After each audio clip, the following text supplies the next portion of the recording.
जय गुरुदेव विद्यार्थी मित्रों, ધોરણ 10 સામાજિક વિજ્ઞાન પ્રકરણ 17 આર્થિક સમસ્યાઓ અને પડકારો આ વિષયક આપણે બે સમસ્યાઓની વાત કરી રહ્યા છીએ, ગરીબી અને બેરોજગારી. એમાંનો પહેલો ટોપિક જે છે ગરીબી. ગરીબી એટલે શું, કેવી રીતે તેનું માપન થાય, ભારતમાં ગરીબી ઉદ્ભવવાના કારણો, ગરીબી દૂર કરવા માટે, ગરીબીના નિવારણ માટે દેશની સરકાર દ્વારા કરવામાં આવેલા ઉપાયો, વિવિધ પ્રકારની વ્યૂહરચનાઓ અને કાર્યક્રમો, યોજનાઓની વાત આપણે આગળ કરી ચૂક્યા છીએ. આજે બીજા ટોપિકની વાત કરવાના છીએ અને એ છે બેરોજગારી. શરૂઆત કરીએ બેરોજગારીના અર્થથી. શું બેરોજગારી છે? ભારતના સંદર્ભે આ સમસ્યા કેવી છે? આમ જોઈએ તો વિશ્વનો કોઈ દેશ એવો નથી કે જેમને વધતા ઓછા પ્રમાણમાં બેરોજગારી ન સતાવતી હોય. બેરોજગારીની સમસ્યા વૈશ્વિક સમસ્યા છે, પણ જ્યાં સુધી ભારતના અર્થતંત્રને સ્પર્શતી વાત છે તો ભારતમાં જેટલી પણ સમસ્યાઓ છે, આર્થિક સમસ્યાઓ છે, એ સમસ્યાઓમાં જટિલ સમસ્યા બેરોજગારી છે. કેમ કે બેરોજગારીને કારણે જ ગરીબી ઉદ્ભવે છે. એટલે ભારતીય અર્થતંત્રમાં ઊંડે સુધી મૂળિયા કરી ગયેલી કોઈ આર્થિક સમસ્યા હોય, જટિલ આર્થિક સમસ્યા હોય તો એ બેરોજગારી છે. દરેક હાથને કામ જ્યાં સુધી ન મળે ત્યાં સુધી અન્ય સમસ્યાઓ જે છે એને નિવારવી મુશ્કેલ છે. એટલે બેરોજગારી એ આજના સમયમાં લગભગ વિશ્વના મોટા ભાગના અર્થતંત્રોને કનેડતી આ સમસ્યા છે. ભારતના અર્થતંત્રમાં તો ઊંડે સુધી મૂળિયા કરી ગયેલી આ સમસ્યા છે. સમજીએ બેરોજગારી એટલે શું, કોને કહેવાય બેરોજગારી, બેરોજગારીનો અર્થ. બેરોજગારી કયા પ્રકારની સમસ્યા છે એની વાત પણ કરશું. જે વ્યક્તિ, ડેફિનેશન ક્લિયર સમજો, બહુ સરળ છે. જે વ્યક્તિ પુખ્ત વયની હોય, એટલે કે 15 થી 16 વર્ષનું જે વય જૂથ છે તેમાં સમાવિષ્ટ હોય, બજારના પ્રવર્તમાન વેતન દરે કામ કરવાની ઈચ્છા અને વૃત્તિ ધરાવતી હોય. બરાબર, એક પોઈન્ટને સમજો. પુખ્ત વયની એમાં આપણે ત્યાં ખ્યાલ કરવામાં આવ્યો છે 15 થી 60 વર્ષ. જે વ્યક્તિ કામ કરવાની ઈચ્છા પણ ધરાવે છે અને વૃત્તિ પણ ધરાવે છે, કામ કરવાની યોગ્ય શક્તિ પણ હોય અને યોગ્ય લાયકાત પણ હોય, કામની શોધમાં હોય અને કામ ન મેળવી શકે તો તે વ્યક્તિ બેકાર કે બેરોજગાર છે તેમ કહેવાય. આવી વ્યાપક પરિસ્થિતિને બેરોજગારી કહેવાય. બેરોજગારી એ ઈચ્છા વિરુદ્ધની હોય છે, એટલે એને અનૈચ્છિક બેરોજગારી પણ કહેવાય. કેમ કે કોઈ ઈચ્છતું નથી કે ભાઈ મારી પાસે કામ કરવાની ઈચ્છા, શક્તિ, લાયકાત બધું જ છે અને હું કામથી દૂર રહું એવું ઈચ્છતું નથી, ઈચ્છાથી વિરુદ્ધ છે, એટલે તેને અનૈચ્છિક બેરોજગારી પણ કહેવાય. હવે બેરોજગારીના સંદર્ભે કોણ બેરોજગાર નથી, કોને બેરોજગાર ગણવામાં ન આવે, બજારના પ્રવર્તમાન વેતન દર કરતા વધારે વેતન માંગે. જે પણ વેતન દર ચાલે છે એ વેતન મળતું હોય ને એ પ્રમાણે કામ મળતું હોય, પણ એથી વધારે વેતનની માંગણી હોય અને એનો મળે તો કામ કરવા તૈયાર નથી એવી વ્યક્તિ. આપણે શ્રમ જૂથની વાત કરી 15 થી 60 વર્ષનું, એ વય જૂથમાં ન આવતા હોય. એ ઉપરાંત જે અપંગ હોય, અશક્ત હોય, રોગિષ્ઠ હોય અથવા તો વૃદ્ધ હોય, આળસુ હોય, હાઉસવાઈફ છે, એમને બેરોજગાર ગણવામાં આવતા નથી. કોને બેરોજગાર ગણવાની, કોને બેરોજગાર ન ગણવાનું? તો કે જે ડેફિનેશન પ્રમાણે નથી એ લોકો બેરોજગાર ન ગણી શકાય. પ્રવર્તમાન વેતન દર કરતા વધારે વેતન માંગતા હોય, 15 થી 60 વર્ષના વય જૂથમાં ન આવતા હોય, રોગિષ્ઠ હોય, આળસુ હોય, અપંગ હોય કે પછી હાઉસવાઈફ છે, વૃદ્ધ છે, એવા કોઈ પણ વ્યક્તિ છે કે જે આ બેરોજગારીની વ્યાખ્યામાં નથી આવતા, એ બધાને બેરોજગાર ગણી શકાય નહીં. ભારતમાં જે બેરોજગારીના સ્વરૂપો છે, પ્રકાર છે, એ 6 પ્રકાર છે. બેરોજગારીના સ્વરૂપો.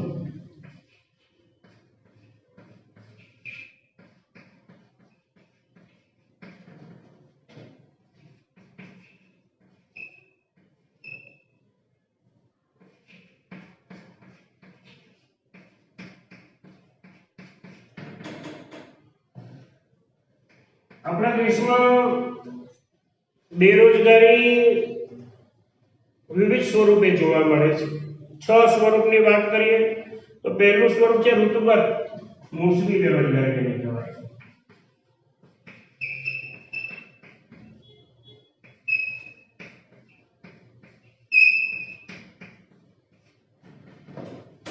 ઋતુગત કે મોસમી બેરોજગારી આપણા દેશના અર્થતંત્રનો મુખ્ય પાયો, મુખ્ય બેઝ એ કૃષિ છે. અને ખેતીમાં આપણે જોઈએ છીએ કે મોટાભાગની ખેતી વર્ષા આધારિત છે.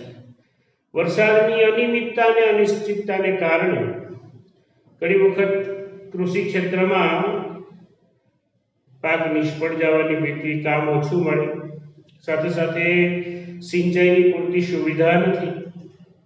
સિંચાઈની અપૂરતી સુવિધાને કારણે વરસાદ આધારિત જ ખેતી થાય, બીજો પાક ન લઈ શકાય. એટલે વર્ષના અમુક માસ ખેતી સાથે જોડાયેલા લોકોને બેરોજગાર બેસવું પડે. 3 થી 5 મહિના સુધી એ બેરોજગારીનો સામનો કરવો પડે. ખાસ કરીને ઉનાળાના સમયમાં, એ સમયે ખેતીમાં કામ ન હોય તો એ સમય દરમિયાન એમને વૈકલ્પિક રોજગારીની વ્યવસ્થાના અભાવે બેરોજગાર રહેવું પડે.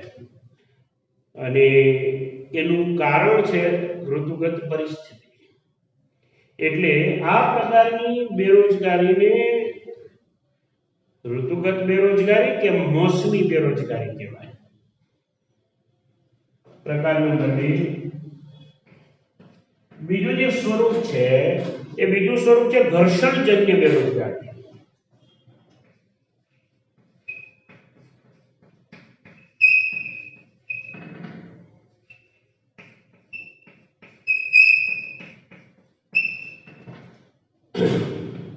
ઇન્ડસ્ટ્રીયલ ક્ષેત્ર જે છે, ઔદ્યોગિક ક્ષેત્રમાં ટેકનોલોજીઓ સતત બદલાતી રહેતી હોય છે. બદલાયેલી ટેકનોલોજીમાં એ જૂની ટેકનોલોજી જાણનારો જે વર્ગ છે એ સાથે જે કામ કરી રહ્યો છે, એ નવી ટેકનોલોજી આવશે એટલે એ શીખવા માટે, જાણવા માટે અમુક સમય માટે એમને બેરોજગાર રહેવું પડશે. મતલબ બે ટેકનોલોજીનું ઘર્ષણ છે અહીંયા. એટલે જૂની ટેકનોલોજીના સ્થાને નવી ટેકનોલોજી આવે એટલે નવી ટેકનોલોજી છે, નવી યંત્ર સામગ્રી આવશે, એનું સંચાલન એ શીખવું પડશે વર્કરે. એટલે ઔદ્યોગિક ક્ષેત્રમાં ખાસ કરીને આ ઘર્ષણજન્ય બેરોજગારી એ જોવા મળે છે। ત્યાર પછી છે ત્રીજું સ્વરૂપ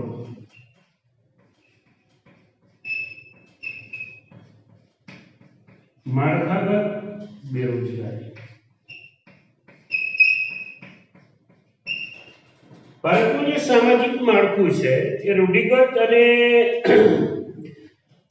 પછાત છે। આપણે ત્યાં જાતિ જ્ઞાતિમાં સમાજ રચના વહેંચાયેલી છે, અનેક રીત રિવાજો, રૂઢિઓ, માન્યતાઓ સાથે આપણે જીવી રહ્યા છીએ। એટલે એની પાછળના જે માન્યતાઓ, આ વ્યવસાયમાં જોડાવાય, આ વ્યવસાયમાં ન જોડાવાય, આવી જૂનું પુરાનું માનસ અને સાથે સાથે નિરક્ષરતા, આને કારણે પણ કેટલાક લોકો બેરોજગાર રહે છે, જેને માળખાગત બેરોજગારી કહેવાય। માળખાગત બેરોજગારી છે આપણે ત્યાં સામાજિક વ્યવસ્થા જે છે પછાત છે, રૂઢિચુસ્ત છે, અને એમાં પણ કેટલી માન્યતાઓ, રીત રિવાજો, રૂઢિઓ, અને એ કારણસર કેટલીક વ્યવસાયોમાં જોડાવા પાછળની માન્યતાઓ છે, જોડાવું ન જોડાવું, જેને કારણે બેરોજગાર રહેવું પડે છે। અને એ માળખાગત વ્યવસ્થાના અભાવે બેરોજગાર રહેવું પડતું હોવાથી અને માળખાગત બેરોજગારી કહેવાય। ત્યાર પછી ચોથું સ્વરૂપ એ પરોક્ષ અથવા તો પ્રચ્છન્ન, અપ્રત્યક્ષ આવા સ્વરૂપ કહી શકાય।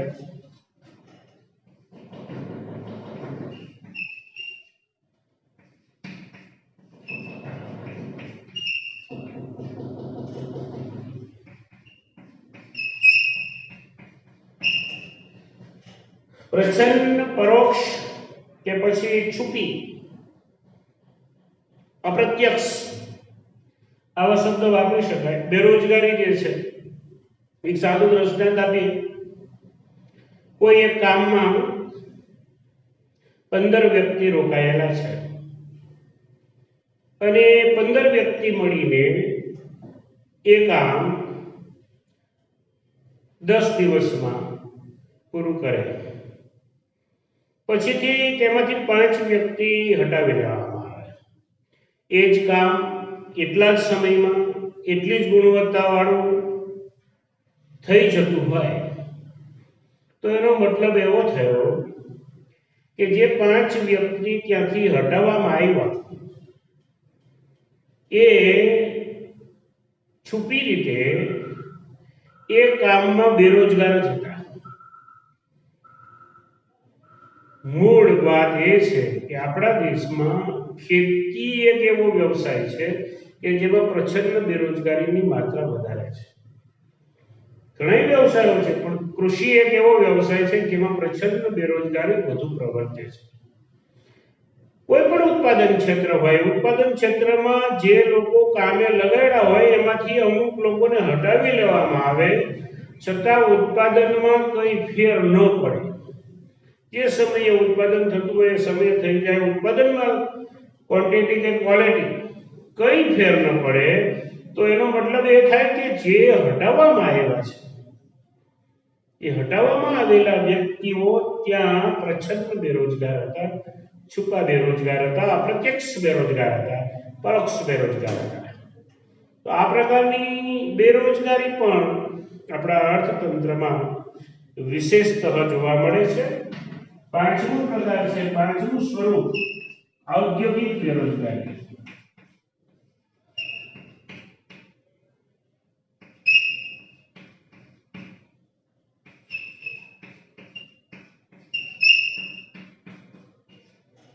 હમણાં જે આપણે ઘર્ષણજન્ય બેરોજગારીની વાત કરી હતી, સમાન એવી જ વાત છે। ઉત્પાદન ક્ષેત્રમાં સતત ટેકનોલોજીના ફેરફારો થતા રહેતા હોય છે અને એને કારણે લાંબા ગાળા કે ટૂંકા ગાળા માટે કારીગરોએ, વર્કરે અમુક સમય માટે બેરોજગાર થવું પડતું હોય છે। એટલે પરિસ્થિતિ બદલાવાથી ઉદ્યોગ ક્ષેત્રમાં ઘણી વખત કામ કરતા કારીગરોને બેરોજગાર બનવું પડે. આવી બેરોજગારીને પરિસ્થિતિજન્ય બેરોજગારી પણ કહેવાય. એટલે પરિસ્થિતિજન્ય બેરોજગારી કે ઔદ્યોગિક બેરોજગારી, મૂળ વાત છે ઉદ્યોગ સાથે ઉત્પાદનની પ્રક્રિયામાં આવતો બદલાવ, અને એ બદલાવને કારણે એ પરિસ્થિતિ જે ઊભી થાય એ સમય દરમિયાન તેની સાથે જોડાયેલા લોકોએ અમુક સમય માટે બેરોજગાર બનવું પડે છે. એટલે આ પરિસ્થિતિથી ઊભું થતું બેરોજગારીનું સ્વરૂપ છે. પરિણામે પરિસ્થિતિજન્ય કે ઔદ્યોગિક ક્ષેત્રમાં આવે છે કે ઔદ્યોગિક બેરોજગારી પણ કહેવાય. છઠ્ઠું છે શિક્ષિત બેરોજગારી.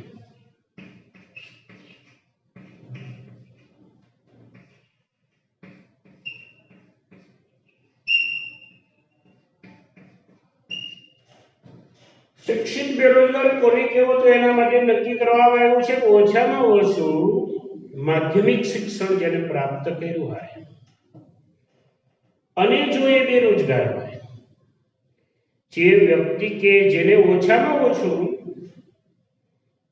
માધ્યમિક શિક્ષણ પ્રાપ્ત કર્યું હોય, આપણે ગુજરાતમાં 9મું અને 10મું ધોરણ માધ્યમિકમાં છે, 11મું 12મું ઉચ્ચતર માધ્યમિકમાં છે.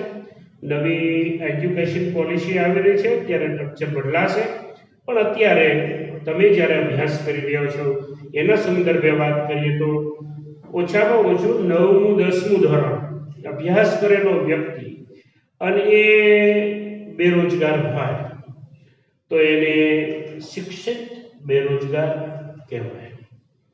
આ વાત હતી શિક્ષિત બેરોજગારી. મહત્વનો પ્રશ્ન હતો બેરોજગારીનો અર્થ આપી. ભારતમાં બેરોજગારીના વિવિધ સ્વરૂપોની ચર્ચા કરો. તો પ્રશ્ન 4 ગુણમાં પૂછી શકાય એવો પ્રશ્ન, ખૂબ મહત્વપૂર્ણ પ્રશ્ન હતો.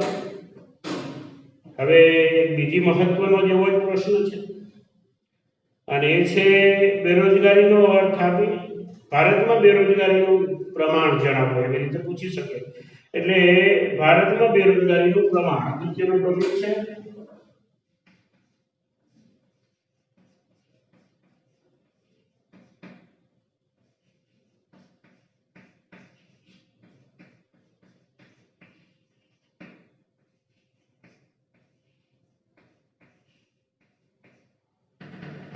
વાત કરીએ છીએ ભારતમાં બેરોજગારીનું પ્રમાણ.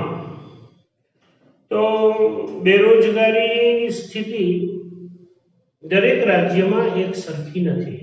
દરેક રાજ્યમાં એ સ્થિતિ અલગ અલગ પ્રવર્તે છે અને બેરોજગારીનો ખરો નિચોડ એ મેળવવો મુશ્કેલ એટલા માટે છે કે આપણી જે રોજગાર વિનિમય કચેરીઓ છે, જ્યાં એમ્પ્લોયમેન્ટ રજિસ્ટ્રેશન થતું હોય, ત્યાં લોકોની ઉદાસીનતા જોવા મળે છે. ખૂબ ઓછા નામ નોંધ થાય છે.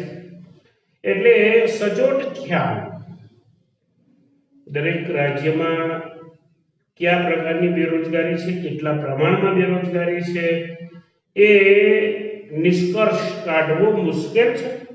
છતાં પણ એનએસએસ દ્વારા જે સર્વે થયું છે, નેશનલ સેમ્પલ સર્વે NSS, એના દ્વારા જે સર્વે થયો છે અને એમણે જે ચિતાર આપ્યો છે,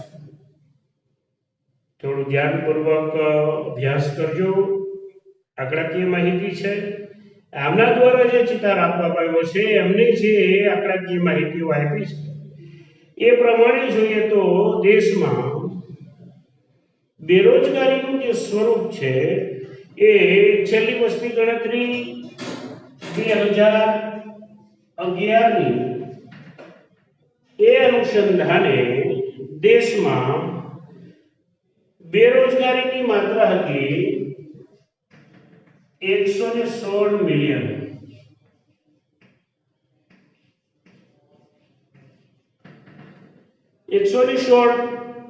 રોજગારીની શોધમાં અને એમાં પણ બે વિભાગ પડ્યા છે કે 32 મિલિયન લોકો છે એ અશિક્ષિત, બે ભાગ, 32 મિલિયન એ અશિક્ષિત છે, નિરક્ષર લોકો,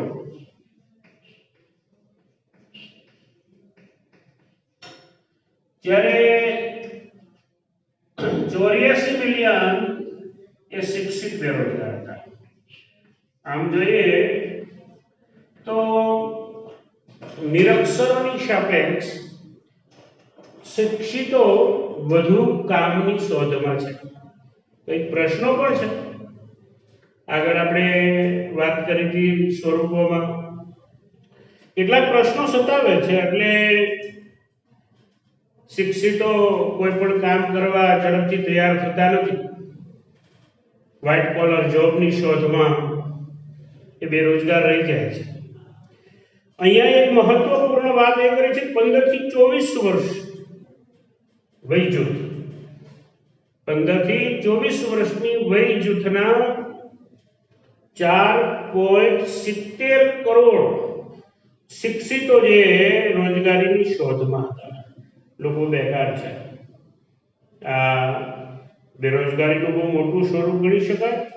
સાથે સાથે લેબર બ્યુરોનો જે સર્વે છે, NSS સર્વે, લેબર બ્યુરોએ જે સર્વે કર્યું છે એ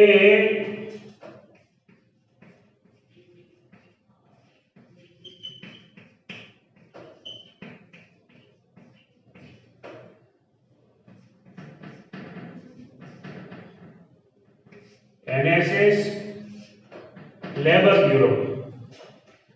બ્યુરોએ જે સર્વે કર્યું છે 2013-14 ના અનુસંધાને, તો એમને કહ્યું છે કે જે બેરોજગારીનો દર છે ભારતમાં એ 5.4% છે. બેરોજગારીનો દર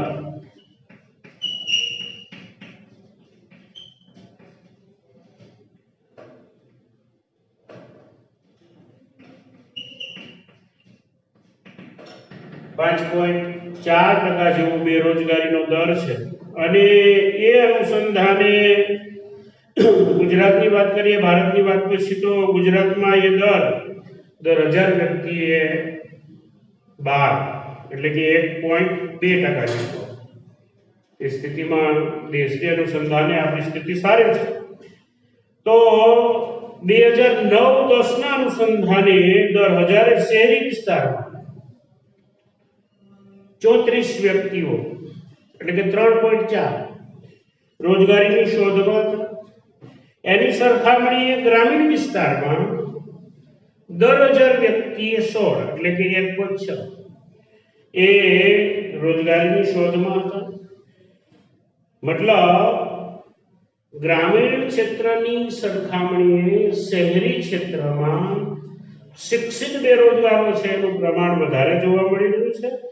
અને સ્ત્રી બેરોજગારીનું જે પ્રમાણ છે એ 7.7% જોવા મળ્યું છે.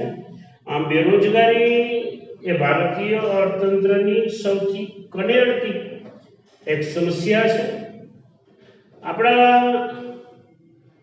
ઘણા બધા રાજ્યો એવા છે કે જ્યાં બેરોજગારીની સમસ્યા વ્યાપક છે. ઘણા રાજ્યો એવા છે કે જ્યાં બેરોજગારીની સમસ્યા હળવી છે. તો એ બે ખ્યાલ આપ્યા છે.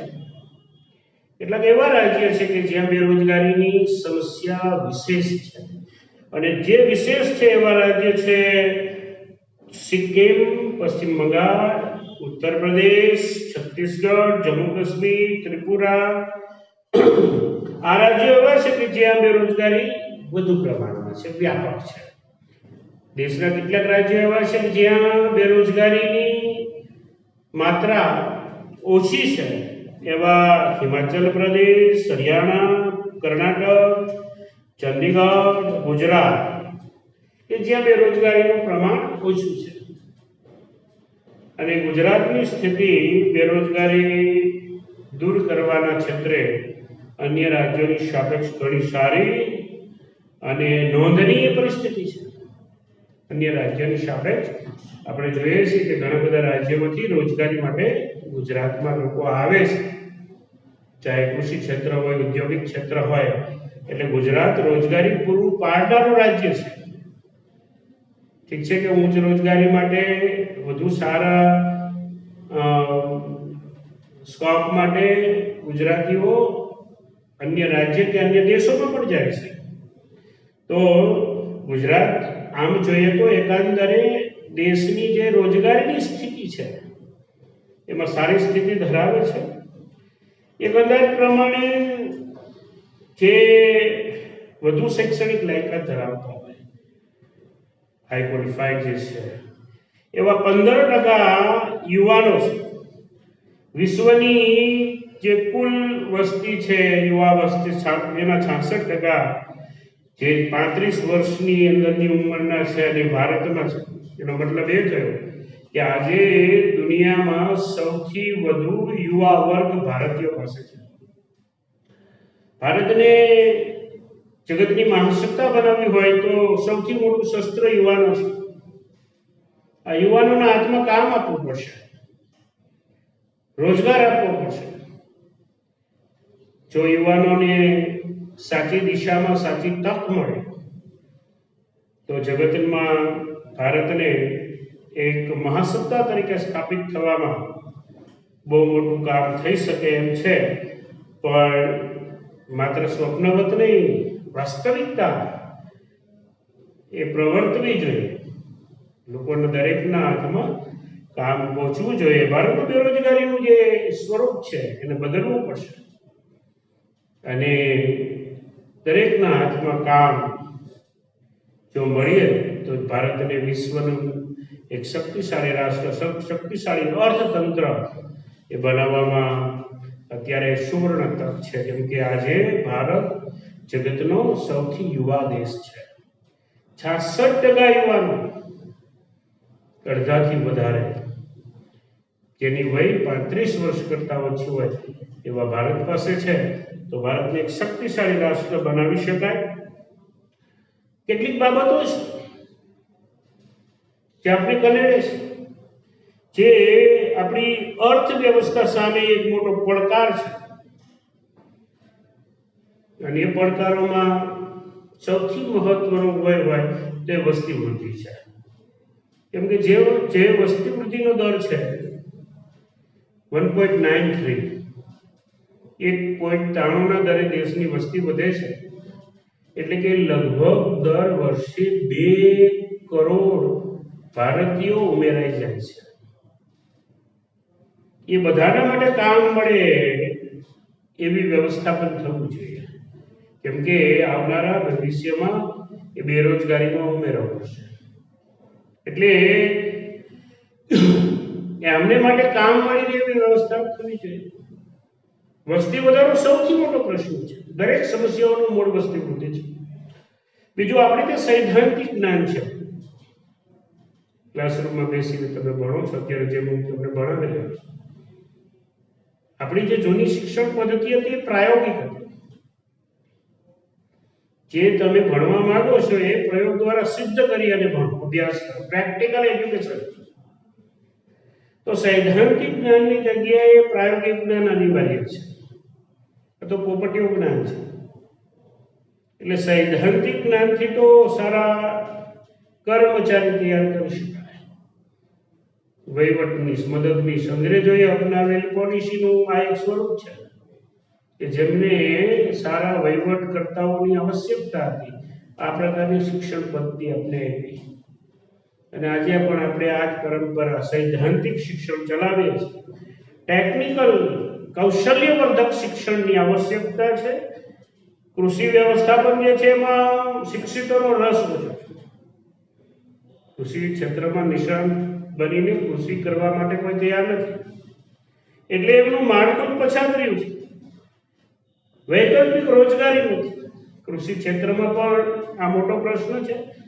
સાથે સાથે નાના ઉદ્યોગ, કુટીર ઉદ્યોગ, લઘુ ઉદ્યોગો, ગૃહ ઉદ્યોગો જે છે, જે શ્રમ પ્રધાન ઉદ્યોગો છે, વધુ લોકોને કામ આપી શકાય, એમના પ્રત્યે જોગ આપવું જોઈએ એવી સ્થિતિ નબળી છે. સામાજિક માળખું પછાત, રૂઢિચુસ્ત છે. જ્ઞાતિ પ્રથા, સંયુક્ત કુટુંબ પ્રથા, કમાનાર એક હોય, ખાનારા ઘણા બધા હોય, કેટલાય પરંપરાગત રીત રિવાજો હોય, અને એમની પાછળ અનુત્પાદક ખર્ચ વધુ પડતા થતા હોય. અર્થશાસ્ત્રની પરિભાષામાં અનુત્પાદક ખર્ચનો અર્થ થાય જે પાછળ ખર્ચ કરવામાં આવે ત્યાંથી વળતર ન મળે એવા ખર્ચને અનુત્પાદક ખર્ચ કહેવાય. એટલે એવા અનુત્પાદક ખર્ચ કૌટુંબિક પ્રથાઓ પાછળ થતા હોય, રીત રિવાજો પાછળ થતા હોય. નિરક્ષરતાનું મોટું પ્રમાણ છે એ આપણે જાણીએ છીએ. નવા વ્યવસાયો પ્રત્યે, પોતાનો પરંપરાગત વ્યવસાય છોડીને નવા ઉદ્યોગ ધંધા પ્રત્યે જવાની એ સાહસ વૃત્તિનો અભાવ આ પણ એક કારણ છે. જ્ઞાન, કૌશલ્ય, તાલીમ, અનુભવ એ ક્ષેત્રમાં હજુ ઉદાસીનતા જોવા મળી રહી છે. શ્રમની અગતિશીલતાનો અર્થ છે કે કોઈ શ્રમિક એક ભૌગોલિક ક્ષેત્ર છોડીને કામ અર્થે બીજી જગ્યાએ જવું. વતનમાં મળે તો ઠીક છે, નહીં તો ન કરવું એવી વૃત્તિ છે. કામ માટે ગમે ત્યાં જવાની તૈયારી હોવી જોઈએ, એને કહેવાય ભૌગોલિક ગતિશીલતા. એટલે અગતિશીલતા અને માનવ શ્રમનું ખામી ભરેલું આયોજન આઝાદી પછી આજ સુધી સાચી દિશામાં એ આયોજન નથી થઈ શક્યું અને ઉદ્યોગોનો વિકાસ દર નીચો રહ્યો છે. એ પણ એક કારણ બન્યું છે. સાથે સાથે જે કંઈ પણ મૂડી સર્જન થવું જોઈએ, બચત વૃત્તિ જે હોવી જોઈએ એ અભાવ જોવા મળ્યો છે. પરિણામે નવા ઉદ્યોગ ધંધાઓ શરૂ થઈ શક્યા નથી, સાહસ વૃત્તિ નથી, બચત વૃત્તિ નથી, મૂડી સર્જન જે થવું જોઈએ થઈ શક્યું નથી. પરિણામે બેરોજગારીની આ વિકટ પરિસ્થિતિને નાથી શક્યા નથી. આ સમસ્યા છે એ વિકરાળ સ્વરૂપ ધારણ કરતી જાય છે. અને આપણે બહુ સારી રીતે જાણીએ છીએ કે અત્યારે વૈશ્વિક મહામારી ચાલી રહી છે. આવા સમયે તો દુનિયાના ઘણા દેશોમાં એ ભયજનક સ્થિતિએ બેરોજગારી વ્યાપી ગઈ છે. એ જ બેરોજગારીમાંથી ઘણા બધા યુવાનો છે ખોટી દિશાએ તરફ વળે, કેમ કે જેની પાસે કામ નથી, આવક નથી, પોતાની જરૂરિયાતોની પૂર્તિ નથી થતી, એ ગેરમાર્ગે ચોક્કસ દોરાય. એટલે બેરોજગારી ઘણી બધી સમસ્યાઓ ઊભી કરી શકે. એ બધી સમસ્યાઓને ડામવા માટે દરેક હાથને કામ આપવું પડે. બેરોજગારીને દૂર કરવા માટે, ઘટાડવા માટે કેટલાક ઉપાયો, આવશ્યક ઉપાયો સરકારે આજ સુધી કર્યા છે, કરી રહી છે. એના માટે કેટલાક યોજનાઓ અને કાર્યક્રમો ચાલે છે. એ યોજનાઓ, કાર્યક્રમો એની વાત હવે પછીના પીરિયડમાં કરશું. ત્યાં સુધી આવજો. જય ગુરુદેવ.